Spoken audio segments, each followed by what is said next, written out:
So how do I pick the right iPad, or what's the ideal iPad for me? Now, if you're new to this channel, my name is Alex and I do a bunch of things here, from tips, tutorials and product reviews. So if any of that is of your interest, just consider checking out the channel and eventually subscribing if you find things useful. So going back to the very first question, how do I pick the right iPad?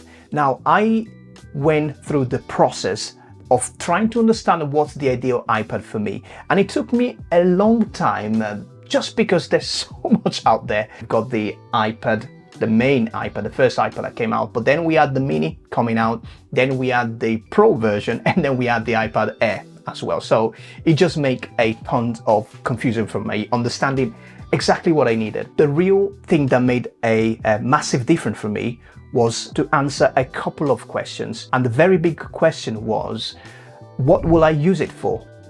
You know, talk to your inner self and trying to understand exactly what will I use it for. Now, in my case, I went through these steps and I sort of like told myself, why am I getting the new iPad, or why am I getting an iPad? First reason was I want to be able to take notes, and those notes I want to be able to sort of like mess about with them, accounts, just essentially taking notes. Then the second point for me was I use Lightroom, and some of you might have seen that from some of the videos I'm pushing out. So I want to be able to do like some mini tweaks or some minor tweaks onto things that I'm working on. So with Lightroom Mobile, I want to be able to do that within the iPad. So those were my two key things: taking notes and be able to edit pictures. So if you ask yourself the same question, what will you use it for? You need to go through these steps, which is, will you use it to take notes?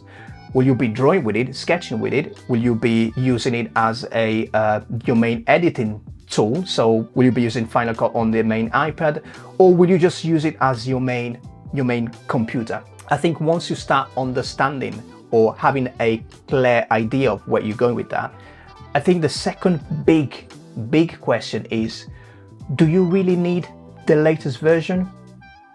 So I just ended up creating this file, which I'm going to be sharing with you all, and let's actually have a look at it. So this is what I've created, and this is what you will find that you can still do when it comes down to the Apple website. So you can compare the models, but it doesn't give me enough information, because I would like to know exactly, just in something like this, if I'm able to use the USB-C, if I'm able to use the Apple Pencil 2 or second generation, and then if I've got the home button. So in this case, you know, you can scroll down and see, yeah, this is what you're after, but it doesn't give me a picture of what I'm after. So the essential piece of information. So that's why I created this in Airtable, and then with this I was able to basically find out that we've got more than 30 models when it comes down to the iPad. So I then went and broke it down into model generation. So this is where we're starting to see something a little bit interesting. So when it comes down to the iPad, we've got 10th generation of the iPad, then we go into the iPad mini, 6th generation, and all the way down to the iPad Pro. So let's actually talk about generations. Now, Apple releases a new iPad generation with various improvements in terms of performance, display quality, camera and other features. Let's start with the standard iPad. Now, this is the entry level, I would say, more affordable, nice display, but obviously it's less powerful than the rest of the crew. So next we've got the iPad mini. This is the smallest and the more portable iPad. I think it's great for casual use, reading and on-the-go tasks. And then you've got the iPad Air, which is more powerful than the mini and the standard, and it's the perfect balance between performance and portability. You normally get a larger display with this, and it supports the Apple Pencil 2 and the Magic Keyboard. Last but not least, the beast. The iPad Pro is the most powerful and feature-rich iPad. It's designed for professional and creative tasks. It comes in two sizes, the 11-inch and the 12-inch, and it features high-end processors, ProMotion display technology, enhanced camera, and compatibility with the second generation Apple Pencil 2, and also the Magic Keyboard.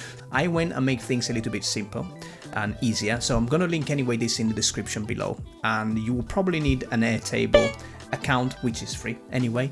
So if you've got it, perfect. If you haven't got it, just sign up. It's brilliant, but that's where I'm going to be linking. Now, when it comes down to Apple products, I just love getting the refurbished ones. So refurbished iPads, let's look at them. For example, this is where, or this is the main reason why I created that table, because from this I could see that I'm looking at the 9th generation iPad, but if I was to expand this, I will have to then scroll and hunt about blah blah blah. Essentially, am I able to use the Apple Pencil? Yes, but which version am I able to use? So essentially, this is where I think things became a little bit more awkward for me. But if I was to look at this and go back to that table, essentially I can say, right, what am I looking at? We are looking at the iPad, and we talked about the 9th generation, which is here.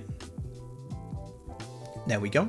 So I can see straight away that I was going to be using a lightning connector. I've got the haptic button, and I can use the Apple 1st generation only. So I can expand that, and I'm basically being given the same information here in a more condensed way. So I'm going to close this down, and essentially this is what I created and used to get myself the iPad that I needed. So this is the guy that we're looking at now. So in my case, for my needs, I went and I bought a refurbished iPad Pro 11-inch, and that's just because I didn't want something big. Again, it's not my laptop at the end of the day, it's my notebook. Let's put it that way. It's my notebook, and I want to be able to edit photos from that. So that's why I went for the 11-inch and so on. But essentially I was able to find the model that I was after. And then again, this is where it became confusing, because I was like, right, that generation, am I able to be using the Apple Pencil 2? So going back to this table, once I had finally the piece of information I was after, I then went there and just simply did my iPad Pro. There we go. And what generation are we talking about? We're talking about the 2nd generation. There we go. And in one row, I was able to see straight away that I am happy because I've got the USB-C. I have not got a home button, which is, again, I'm interested in that. And then finally, I'm able to use the Apple 2nd generation, Apple Pencil 2nd generation. So I think this will be useful to you guys. I've honestly been buying a refurbished product for a while from Apple. They come, essentially they're new. You know, if you can afford yourself getting the latest and greatest, then go for it. But if you want to be a bit more conscious and actually talk to yourself about what do you really need, then I think this and this will definitely come useful. So I'll see you in a second. So hopefully this video has answered the very first question, which is how do I get the right iPad, or what's the ideal iPad for me? If that's the case, don't forget to give this video a thumbs up and subscribe to the channel for more. I've been enjoying this process, guys, of creating content for you. We're getting closer and closer to the 1,000 subscribers, and it's just thanks to you, to every single one of you. Now I got changed because I realized towards the end of the video that my little one left me a gift, and I thought, let me just end the video with a different outfit. Thanks very much for watching, and I'll see you the next time.